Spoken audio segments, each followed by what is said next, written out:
여러분 안녕하십니까. 오늘이 일요일 날이죠. 2025년 8월 3일 오전 10시 3분을 지금 지나가고 있습니다. 이번에는 이제 여기를 할 차례인데요. 무하마드 알리가 평소 어떤 말을 남겼는지 그거를 좀 살펴봐야 되겠습니다. 제일 먼저 나오는 게 이거죠. 나비처럼 날아서 벌처럼 쏜다.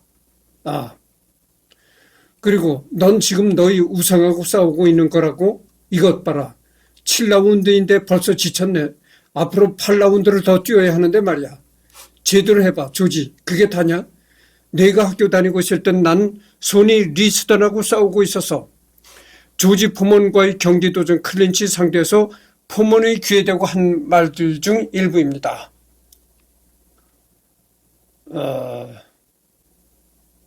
그러니까 조지 포먼하고 이렇게 경기를 하다가 조지 포먼이 완전히 이제 이 무하마드 알리한테 많이 얻어맞고 조지 포먼이 이제 클린치 상태에 있었다. 그런 때 이제 조지 포먼의 귀에다 대고 이렇게 말했다는 거죠. 내가 분명히 말했지. 내가 진정한 챔피언이라고. 내가 분명히 말했지. 내가 세계 챔피언이라고. 조지 포먼을 상대로 8라운드 KO 승리를 거둔 후 인터뷰에서 한 말이다. 절대로 누가 나를 막아설지에 대해 떠들어대지 마. 아무도 날 막을 수 없어. 만약에 나를 이기기를 꿈꾼다면 일어나서 사과하는 게 좋을 거다.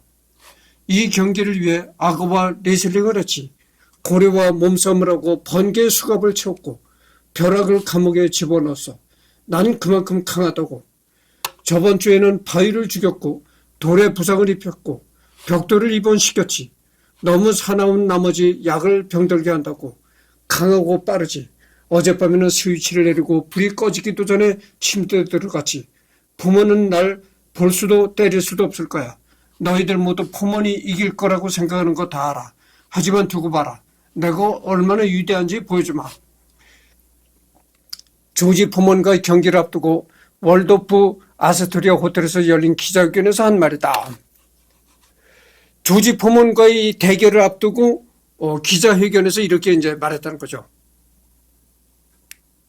정말 나는 나에게 도전하는 자한테는 악마다. 고래와 몸싸움을 했고 번개, 이 허공에 치는 번개에다가 수갑을 채웠다. 번개 수갑을 채울 사람이 누가 있느냐? 오로지 나다. 내가 그만큼 위대하다. 벼락을 감옥에 집어넣었어. 바위를 깨뜨렸고 뭐 이런 얘기가 계속 나오는 겁니다. 난 윗몸 일으키기를 몇 회나 하는지 세지 않아. 힘들기 시작할 때부터 세지. 내가 고통을 느끼기 시작할 때 그때가 내가 숫자를 세기 시작할 때야. 그때부터가 진짜니까. 그게 당신을 챔피언으로 만들어주는 거라고. 윗몸 일으키기를 몇 개나 하느냐는 이 질문에 답하며 그들은 왜 나에게 군복을 입고 집에서 1만 마일 떨어진 곳으로 가서 갈색 인종에게 폭탄과 총알을 떨어뜨리라고 요구하는가. 루이빌의 소위 니그로들은 개처럼 대우받고 있는데 말이다. 베트남 전쟁에 참전하기를 거부한 이유에 대한 설명이다. 알지도 못하는 유색 인종한테 총을 쏘라고? 왜 쏴야 하는가? 날 깜둥이라고 부른 적도 없고 날 좁힌 적도 없고 기르는 개를 시켜서 날 물게 한 적도 없고 내 국적을 박탈한 적도 없는데 1968년 2월 26일 베트남 전 징병 거부 의사를 밝히면서 한 말이다.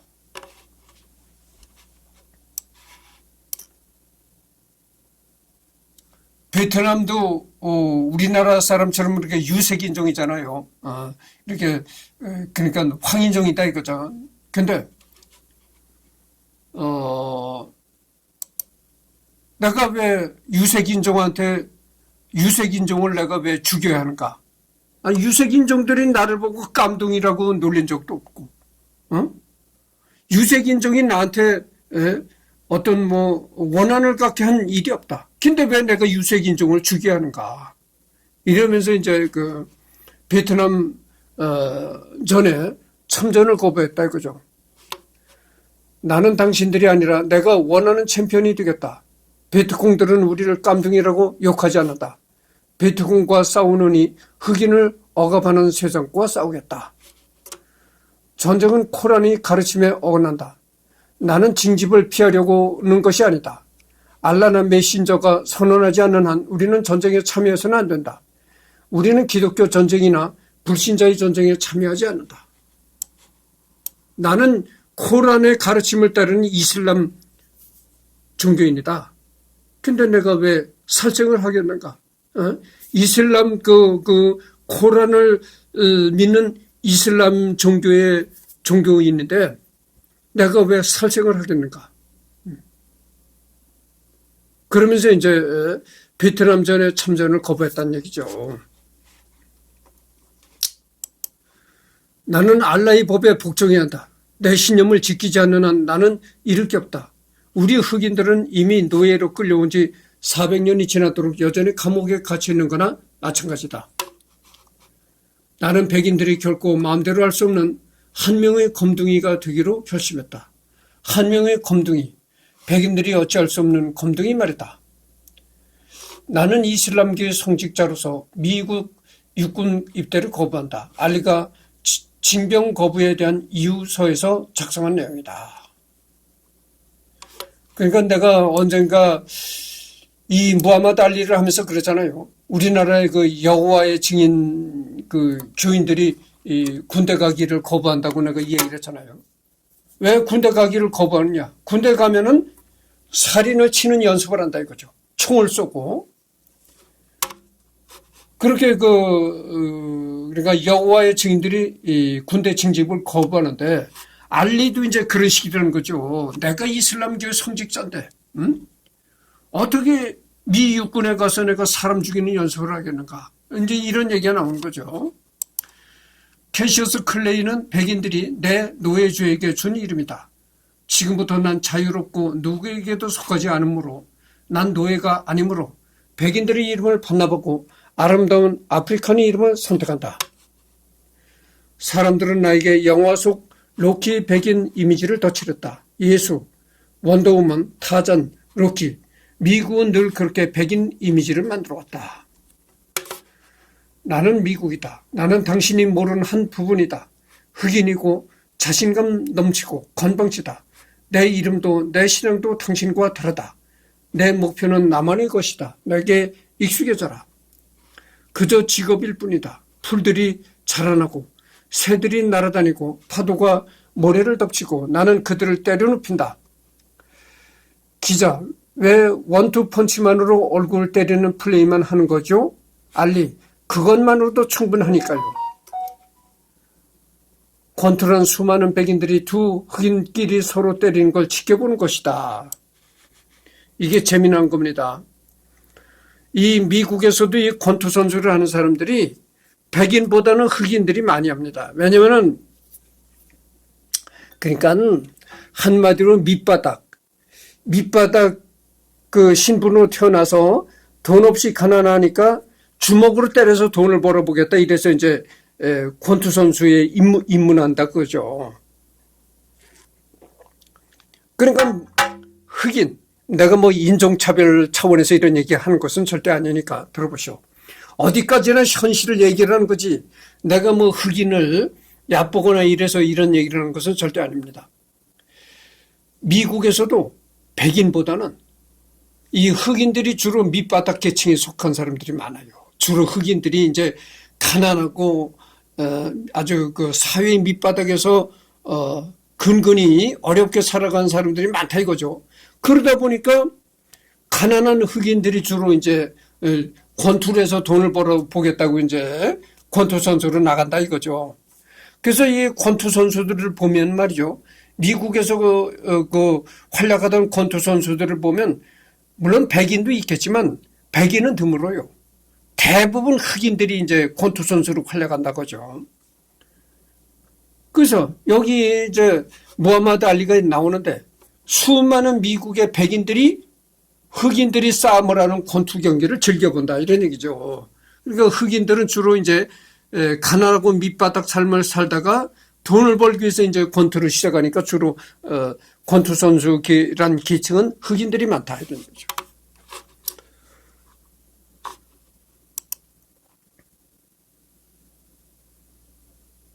내가 육사 나온 사람을 이런 차원에서 생각해 본다면 우리나라도 그래. 우리나라도 그렇고 외국도 보면은 내가 육사라든가 군대를 내가 비하하는 차원에서 이런 얘기를 하는 것이 절대 아닙니다. 대개 이 군 출신들이요, 가난하게 어렸을 때 태어난 사람들이 많아요. 그래서 여러분들 우리나라도 그렇잖아요. 육군 사관학교나 해군 사관학교, 공군 사관학교는 학비가 들어가지 않아요. 전부 국가 돈으로 이제 가르쳐 준다 이거죠. 그러니까 돈 없는 가난한 집 자손들이 고등학교를 졸업받고 육군 사관학교나 공군 사관학교, 해군 사관학교를 들어간다 이거죠. 돈이 안 들어가니까. 다 거기서 육군 사관학교만 합격해서 들어가면 교복, 육군 사관학교 교복, 식대, 기숙사비 이런 게 한 푼도 안 들어가. 전부 다 국가에서 해주니까. 그러니까 가난한 집 자손들이 이제 주로 육사나 공사나 해사를 나와가지고 군인이 된다 이거죠. 100%다 그런 건 100%다 가난한 집 자손들이라는 건 아니고 대부분이 가난한 집 자손들이 많다 이런 얘기죠. 가난한 집 자손들이 이제 대부분 그렇게 사관학교에 들어가서 군장교가 된다 이런 얘기죠. 그런 차원에서 권투도 그렇다는 얘기입니다. 사람들이 도전을 두려워하는 이유는 믿음이 부족하기 때문이다. 나는 나 자신을 믿는다. 나는 나 자신을 믿었고 이제는 다른 이들의 선함을 믿는다. 타인에 대한 봉사는 이 지구의 쇄도로 사는 것에 대해 나는 임대료다. 이게 재미난 얘기인데 내가 왜 권투 선수를 은퇴하고 봉사활동을 하느냐. 나는 언젠가 지구를 떠나게 될 것이다. 그렇잖아요. 사람들은 누구나 이제 수명이 남으면 지구를 떠나야 되는 겁니다. 그래서 지구라는 곳은 내가 사는 지구라는 곳은 나의 소유물이 아니다. 잠깐 와서 임대료를 내면서 살아가야 되는 처지다. 그렇기 때문에 그 지구에 대한 임대료라는 차원에서 나는 봉사활동을 한다 이런 얘기죠. 나는 당신이 원하는 대로 될 필요가 없다. 나는 내가 원하는 대로 될 자유가 있다. 만약 당신의 꿈이 당신을 두렵지 하지 않는다면 그 꿈은 충분히 크지 않은 것이다. 상상력이 없는 사람에게는 날개가 없다. 상상력이 없는 사람에게는 날개가 없다. 사람을 지치게 하는 건 눈앞의 산이 아니라 신발에 스며드는 모래알이다. 이것도 참 재미난 얘기인데 사람을 지치게 하는 건 눈앞에서 버티고 있는 그 거대하고 높은 산이 아니라 신발에 스며드는 모래알이 더 사람을 지치게 한다 이런 얘기죠. 내 마음이 이게 참 뜻깊은 얘기입니다. 이 말을 음미해 보면은 상당히 그 의미가 깊은 말이죠.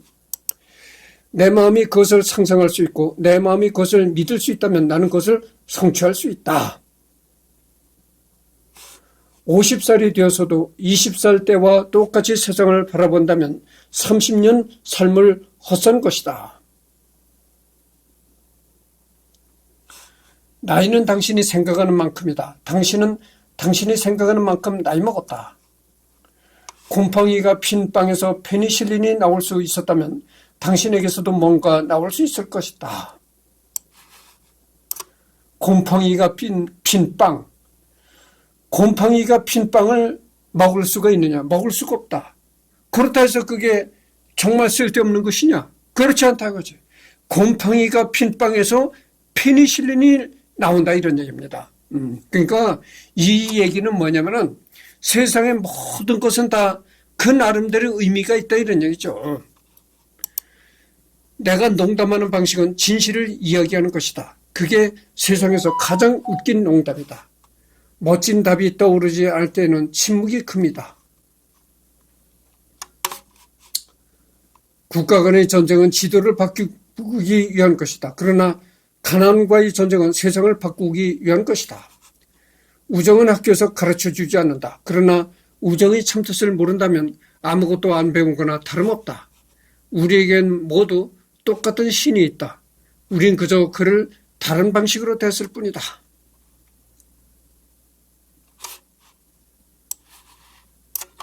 그러니까 이 말은 뭐냐면 말이죠. 이런 말도 되겠습니다. 세상엔 얼마나 많은 신과 같은 종교 그게 있습니까? 불교에는 석가가 있지. 기독교에는 예수가 있다. 뭐 이렇게 세상에는 많은 신들이 있는데 그 신들이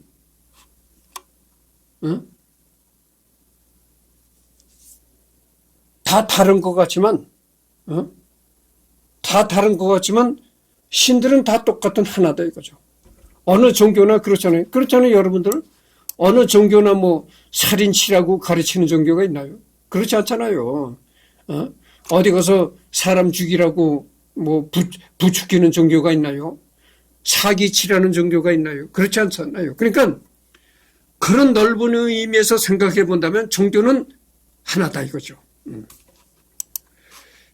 자유란 자신의 종교를 따를 수 있다는 뜻일 뿐만 아니라 옳고 그름을 선택할 책임을 진다는 것이 뜻이다.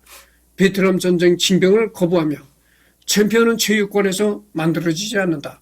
챔피언은 욕망, 꿈, 식견과 같이 그 사람의 내면 깊은 곳에서 만들어진다.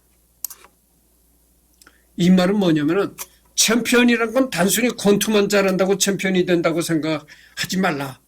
챔피언이 되려면 우선적으로는 권투를 잘해야 되겠지만 그 부차적으로 여러 가지 면에서 인간이 되어야 된다 이런 얘기죠. 우리나라에도 그런 말이 있잖아요. 우선 인간이 되어라. 그런 차원에서 얘기하는 겁니다. 내가 한 모든 일은 목적이 있고 모든 신은 목적이 있어 존재한다. 다른 사람들은 기쁨을 알지도 모르지만 기쁨이 행복은 아니다. 인간을 쫓는 그림자에 불과하다. 기쁨. 우리가 기쁨을 느낀다고 해서 그것이 행복이 아니다. 그죠?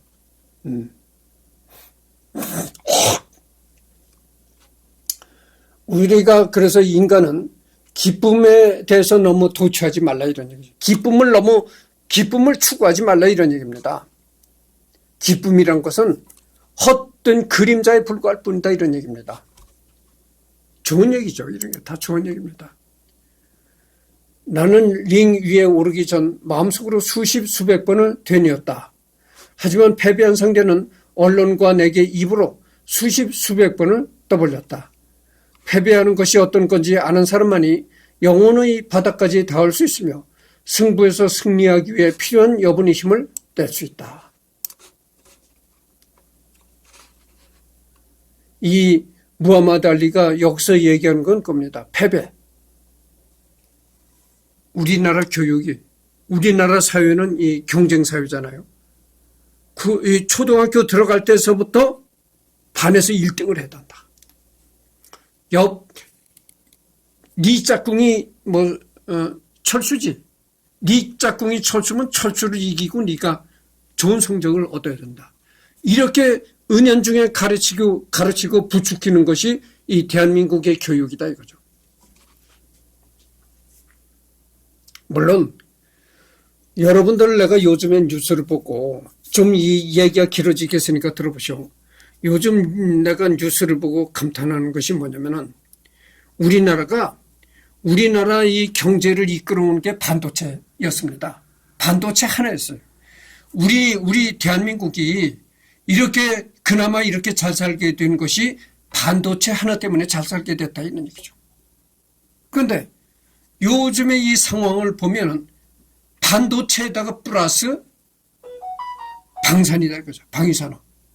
그래서 지금 우리나라 경제를 이끌어가는 두 바퀴가 하나는 반도체요. 하나는 방산입니다. 이 방산이 또 어마어마한 돈을 벌어들여요. 여러분들 뉴스를 통해서 잘 아시잖아요. 유튜브라든가 뭐 뉴스를 통해서 많이 보셨을 것입니다. 우리나라가 반도체와 방산으로 굴러가고 있다는 걸 느끼실 것입니다. 근데 우리나라가 영원한 방산 강국으로 이제 승승장구하려면은 앞으로도 계속 노력을 쏟아야 되겠죠. 노력을 쏟아야 되는데 우선 이 시점까지 온 것만 해도 대단한 겁니다, 여러분들. 우리나라가요, 김일성이가 쳐들어와서 6.25 전쟁할 때 그때는 카빈 총알 하나 제대로 못 만들었어요. 총알 하나를 못 만들었다니까. 응? 그러니까 그때는 완전한 농업국가야. 어? 농업국가라도 농업도 뭐 기계로 하는 농업이 아니고 100% 일소, 소를 일어마라고 소나 몰고 100% 인력, 사람의 노동만 가지고 농사짓는 그런 나라였었다 이거죠. 그러니까 총알 하나를 못 만들었다니까. 그런 나라였었어요. 6.25 전쟁 때 그랬었다 이거죠. 근데 지금 어떻게 됩니까? 방산 강국이잖아요. 우리나라 무기를 세계가 환호하는 겁니다. 근데 여기서 자기 기분에 도취되면 안 됩니다. 우리는 정말 이 순간에 더 분발해 가지고 세계 시장을 우리가 아주 영구히 거머쥘 수 있는 든든한 전략을 짜야 되는 것이죠. 그래서 여러분들 우리나라가 독일하면 어떻게 됩니까? 전차 군단으로 유명했잖아요, 독일이. 탱크를 만드는 걸로 유명했던 독일인데 우리나라가 벌써 독일을 꺾어뜨리고 있는 거예요. 근데 요즘에 독일은 아무것도 아니라네. 전차를 계약을 하면 그놈의 전차가 언제 올라온지도 모른대. 아니, 계약을 하고 5년이 지났는데도 한 대도 못 받았다는 거야. 그러니 이게 얼마나 애가 타겠어요. 세워라 내워라. 그런데다가 전차값은 또 엄청나게 비싸. 그러니 이게 죽을 노릇이지. 그 사람 죽이는 거. 여러분들 기다린다는 거. 기다린다는 게 이게 사람 죽이는 겁니다. 그러니 러시아는 자꾸 주변 국도를 침략하는 야욕에 사로잡혀 있고 지금 러우 전쟁도 치르고 있는데 러시아와 국경을 맞대고 있는 나라들은 얼마나 속이 타겠어요. 아니 독일의 탱크를 계약을 하면 5년이 지나도 탱크 한 대도 안 온다는 거예요. 그런데다 값은 또 엄청나게 비싸. 야, 이거 지금 기다리는 게 참 애간장 녹이는 거예요. 그래서 이제는 우리나라 이 K2 전차가 거의 이제 전 유럽을 휩쓸어 버리는 그런 상황으로 이제 돼가고 있다 이런 얘기죠. 폴란드는 물론이고, 폴란드 동유럽은 물론이고, 이제 서유럽까지 노르웨이, 핀란드 뭐 이런 데까지 북유럽. 이게 참 기막힌 겁니다. 6.25 때가 우리나라에 총알 하나, 카빈 총알 하나 못 만들었다니까. 그때 6.25 때는 우리나라가 카빈 총알 하나 못 만들어가지고, 뭐, 노르웨이, 핀란드, 뭐, 유럽 이쪽을 상당히 아주 동경했던 시절이었어요. 아, 그쪽은 자 선진국이다. 우리나라가 6.25가 터졌을 때 그 유엔군이 왔었나요? 16개국 유엔군인들이 왔었는데 첫째 미군이 제일 많이 왔고 이 유럽 쪽에서도 많이 왔다 이거죠. 그때 영국을 우리가 6.25 때 우리가 영국을 얼마나 선진국이라고 동경했습니까? 지금 영국이 별것도 아니야. 얼마 전에 뉴스에 보니까 로스를 무슨 회사에서 또 우리 KF-21 엔진을 공동 개발하자 이렇게 또 손을 내밀었잖아요. 가만히 보니까 안 되겠거든. 이게 한국이 만드는 것도 한국이 전투기를 만든다? 그래서 처음엔 저게 안 될 거다. 만들어봐야 너희들이 빈 깡통만 만들 것이다. 어쩌고 이렇게 우습게 알았었는데 이게 점점 일이 돼가는 거 보니까 이게 아니거든. 그러니까 야 이제는 한국을 함부로 얕볼 수가 없는 거야. 야, 이제 우리하고 같이 일을 하자. 뭐 이런 식으로 그런 겁니다. 그래서 참 이걸 보면은 기가 막힌 일인데, 총알 하나 제대로 못 만들던 나라가 이렇게 됐던 거야. 이렇게. 그게 그 원동력이 뭐냐? 바로 이렇게 발전하게 된 원동력이 경쟁이라는 것 때문에 이렇게 발전을 했다 이거죠. 경쟁. 그래서 우리나라 사람들은 학교에 들어가면 무조건 네 짝꿍 철수를 이겨라. 경쟁부터 시키는 거야. 근데 물론 지금까지 대한민국이 이렇게 눈부시게 온 것은 경쟁 때문이었다. 경쟁 덕에 이렇게 된 겁니다. 근데 이제는 경쟁만이 살 길이 아니다. 지나친 경쟁 사회가 되면은 안 되는 겁니다. 오히려 옆 짝꿍 철수하고 지나친 경쟁심을 갖지 말고 철수하고 협력하고 같이 이렇게 하는 그런 정신이 중요하죠. 그래서 이제는 그래서 여기 뭐냐면 내가 패배를 얘기하다가 이렇게 이제 얘기가 길어졌는데 무하마드 알리 얘기할 겁니다. 패배를 가르쳐야 된다. 경쟁에서 승리하는 것만을 가르치지 말고 정당한 패배야말로 진짜 중요하다는 것을 가르쳐야 된다 이런 얘기입니다. 그래서 우리가 이제 학교에 들어가도 말이죠. 경쟁만을 자꾸 시키다 보니까 경쟁에서 도태되는 사람들은 굉장히 낙오심이 생기고 정신적으로 스트레스를 받습니다. 그러지 말고 정당하게 패배하는 것도 중요하다는 패배의 철학을 가르쳐야 된다 이런 얘기죠.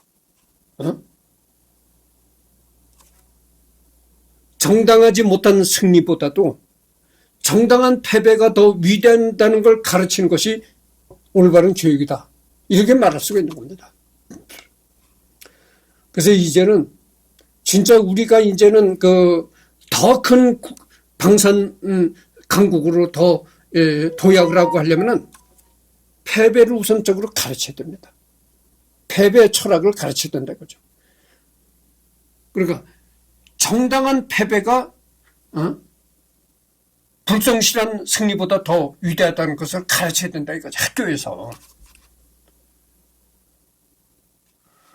이렇게 패배라는 것에 관해서 얘기를 하다가 엉뚱하게 방산 얘기까지 이제 발전이 됐었는데, 내가 여러 번 얘기하지만 이것만 계속 읽어 내려가면 앵무새지 별거 있겠어요. 그런 나는 앵무새가 아니다 이거죠. 중간중간이 내가 생각하는 바를 집어넣어야 된다 이런 얘기입니다. 나는 훈련이 매 순간을 싫어했지만 난 그때마다 되뇌었다. 지금 열심히 하면 챔피언으로서 남은 생애를 보낼 수 있다라고. 당신은 죽을 만큼의 노력을 해야만 한다. 당신은 다른 사람들보다 더 빨라야 하고 더 뛰어난 기술과 더 뜨거운 열정이 있어야 한다. 기술보다 열정이 더 중요하다. 열정이 있는 자는 전진하게 되어 있다. 아까도 내가 방산 얘기를 했지만 무하마드 알리가 이게 다 옳은 얘기죠. 100번 옳은 얘기입니다. 아무리 머리가 뛰어나고 기술이 좋으면 뭐랍니까? 열정이 있어야 되죠. 하고자 하는 열정을 밑바탕으로 하고 그 다음에 기술이라든가 이런 게 있는 것이지. 하고자 하는 열정이 없는데 뭐 되겠어요? 사실 그렇잖아요. 우리가 KF-21 비행기를 만든다고 할 때 다 외국에서 야, 저 한국이 저거 제대로 될까? 응? 다 부정적인 시각으로 봤다 이거야. 근데 우리니까 진짜 미국 무기에서 종속국에서 벗어나자 이런 그런 결의에서 이렇게 열정에서 시작하다 보니까 이렇게 오늘의 현재까지 왔다 이거죠. 불빛 아래서 춤을 추기 전까지 나는 길을 달린다. 남들이 이 말을 들을 것인가? 자신만의 목소리를 들을 것인가? 사람들은 그것을 할 수 없다라고 말하지만 당신은 그것을 할 수 있다고 말할 수 있다. 자기 내면의 목소리를 들으라. 자신을 믿는 사람들이 하는 것은 불가능일은 없다는 것이다. 당신이 나만큼 위대하다면 겸손해지기 힘들다. 나는 가장 위대한 자다. 때려 눕혔을 뿐 아니라 경기를 선택했다. 나는 가장 위대한 자다. 내가 깨닫기도 전에 내가 말했다. 나는 권투보다 위대하다. 나의 유일한 실패는 내가 진정으로 얼마나 위대한지 깨닫지 못한 것이다. 가장 위대한 사람도 한때는 초보였다. 그 첫걸음을 내딛는 걸 두려워하지 말라. 한 마리 파리가 새 쟁기를 끌 수 있다고 그대에게 말하는 나는 좋은 사람. 그게 어떻게 가능하냐고 내게 묻지 말고 파리에게 쟁기를 메어줘라. 그리고 여기에도 무하마드가 알리가 했다는 그런 어록이 나왔는데 이게 삭제가 됐네요. 여기 삭제하는 줄을 걷네요.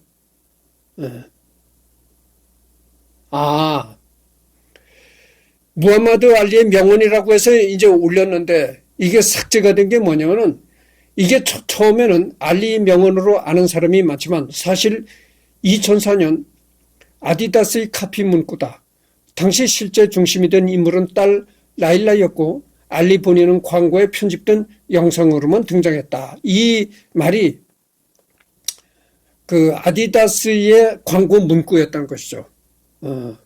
그래서 이제 이렇게 삭제한다는 줄을 걷네요. 내가 링 위에 오르면 전 세계에서 수백 수천만 명의 시청자가 TV로 보게 될 것이다. 이 얼마나 큰 에너지 낭비인가. 1초 만에 끝내고 돌아오겠다. 이게 뭐냐? 내가 링 위에 올라서 다른 선수들하고 치고받고 하면은 전 세계의 시청자들이 텔레비전을 시청할 것이다. 근데 그 경기를 오래 끌면은 얼마나 에너지가 소모가 될 것인가. 그러니까 오래 끌지 말자. 내가 1회전이나 2회전 단시간에 내가 승리를 거두겠다. 이런 얘기죠. 에너지를 전략하기 위해서 내가 오래 경기를 끌지 않고 1회전이나 2회전에 내가 KO승을 거두겠다. 이런 얘기가 되는 겁니다. 챔피언이 되면 나는 낡은 청바지와 낡은 모자를 쓰고 수염을 덥수룩하게 기른 채로 아무도 날 알아보지 못하고 시골로 갈 것이다. 챔피언이 되면 내가 무하마드 알리가 챔피언이 되면 내 잘났다 하고 히뜩히뜩하고 잘난 체하고 돌아다니는 것이 아니고 진짜 아무도 나를 알아보지 못하게 수염을 덥수룩하게 기르고 청바지를 입고 그리고 애딴 시골로 갈 것이다. 이런 얘기입니다.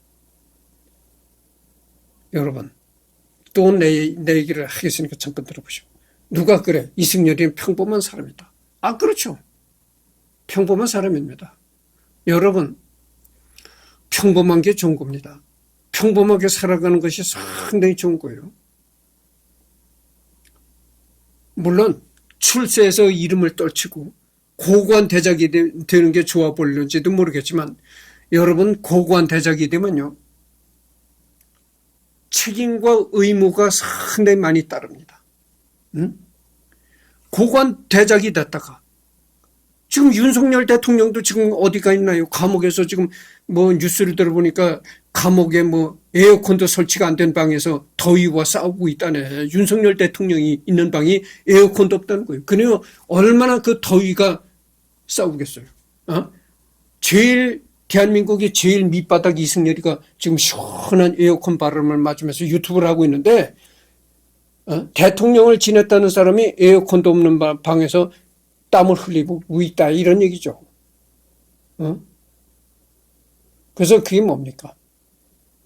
고고한 대작이 되면은 지위가 높고 출세를 하게 되면은 여러 가지 행동 모든 게 다 제약이 많아지는 겁니다. 그러니까 하지 말아야 할 그런 제약이 많아지는 거예요. 그러나 이 평범한 나같이 밑바닥 평범한 인생을 살면요. 책임과 물론 평범한 사람도 책임과 의무가 따르죠. 그렇지만 그렇게 고고한 대작을 지내는 사람처럼 책임과 의무가 강하지는 않다 이거죠. 그래도 덜 자유롭다 이겁니다. 얼마나 좋습니까? 나는 유튜브에서도 내 말을 함부로 막 떠들어도 되는 거예요. 크게 흠잡힐 일이 없어요. 그게 왜냐? 평범한 사람이라 그러고요. 근데 내가 만일 국무총리라도 지내고 국회에 국회의원이라도 한 자리 해먹는 사람이 나와서 유튜브를 하다가 함부로 잘못 떠들었다. 이게 큰 재앙이 될 수도 있는 겁니다. 그만큼 사람이 출세하고 지위가 높아지면 이것도 조심해야 될 게 많고 행동의 제약이 많아지는 겁니다. 그런 나 같은 사람은 그게 아니에요. 나 같은 사람은 정말 평범하게 살아가는데 내가 설사 말을 실수를 했다 그래도 그 실수한 말을 누가 꼬투리 잡고 나를 감옥에 보낼 사람이 없다 이거죠. 그래서 평범한 게 좋은 겁니다. 평범하게 살아가는 게 좋은 거예요. 바로 무하마드 알리가 이런 식의 얘기를 하는 겁니다. 챔피언이 됐다 해서 내가 시뜩이뜩하고 내가 출세했다 이런 것이 아니고 챔피언이 되면 모자 푹 눌러 쓰고 청바지 입고 시골로 들어가 살겠다. 그렇게 되면 그때 가서 저 사람이 챔피언이라고 알아주는 사람도 없고 그러니까 그냥 자유롭게 숲속에 들어가서 자연인으로 그렇게 살아가는 행복을 느끼겠다 이런 얘기죠. 그런 차원의 얘기입니다. 거기서 내 이름조차 알지 못하는 날 있는 그대로 사랑하고 작은 귀여운 여우 같은 여자를 한 명 찾아낼 것이다. 난 그녀를 100만 달러가 넘는 대지 위에 세워진 25만 달러짜리 내 집으로 데려가서 내 캐딜락과 수영장을 보여줄 것이다. 비가 내릴 경우를 대비해서 만든 실내 수영장까지도. 그런 다음 그녀에게 말하리라. 이건 뭐든 내 거야. 왜냐면 넌 날 있는 그대로 사랑하니까. 알리, 제리, 전 링 위에 발을 올려놓는 사람 중 위대한 여기서 내가 또 한마디 내가 좀 하고 싶은 얘기했는데요. 무하마드 알리도 하나의 남성이잖아요. 남성의 제일 큰 행복은 뭡니까? 아주 여우 같은 여자를 그렇게 아리따운 여자를 만나서 정말 그 아리따운 여자하고 이렇게 깨가 쏟아지게 한번 지내보는 거 이게 남자의 최고 행복이다 이렇게 얘기할 수도 있을 것입니다. 바로 무하마드 알리가 이런 차원의 얘기를 하는 거예요. 근데 그거는 하나의 남성으로서 바라는 그런 참 이상향에 불과한 것이고 현실은 전혀 그렇지 않은 겁니다. 여러분들 내가 독신으로 한평생 살고 있잖아요. 독신으로 한평생 산다고 해서 내가 결혼한 사람들을 부러워하는 사람이 별로 없어요. 결혼한 사람들을 내가 부러워하지 않습니다. 그게 뭐냐면은 어여쁜 여우 같은 여자를 만나서 깨가 쏟아지게 살아보겠다. 이것은 하나의 희망상에 불과한 것이고 희망상이다 이거죠. 현실은 깨가 쏟아지는 것이 아니고 맨날 치고받고 싸우더라. 맨날 부부싸움을 하고 부부간에도 보기 싫어서 한 집에서도 대화가 끊어지고 니는 니고 나는 나다. 꼴 보기 싫은 거야. 깨가 쏟아지는 게 아니라 왼수야 왼수. 아유 저는 왼수. 그게 현실이다 거예요. 그래서 여러분 내 지금 유튜브를 보는 사람 중에 나처럼 독신으로 살아간 사람들이 있을 것입니다. 지금은 독신으로 사는 사람들이 많아요. 나뿐만이 아니에요. 근데 그렇다 해서 전혀 비관을 하거나 슬픔을 갖지 마시기 바랍니다. 오히려 이게 혼자 살아가는 게 오히려 이게 행복일 수가 있어요. 하나님이 주신 행복이다 이렇게 생각하십시오.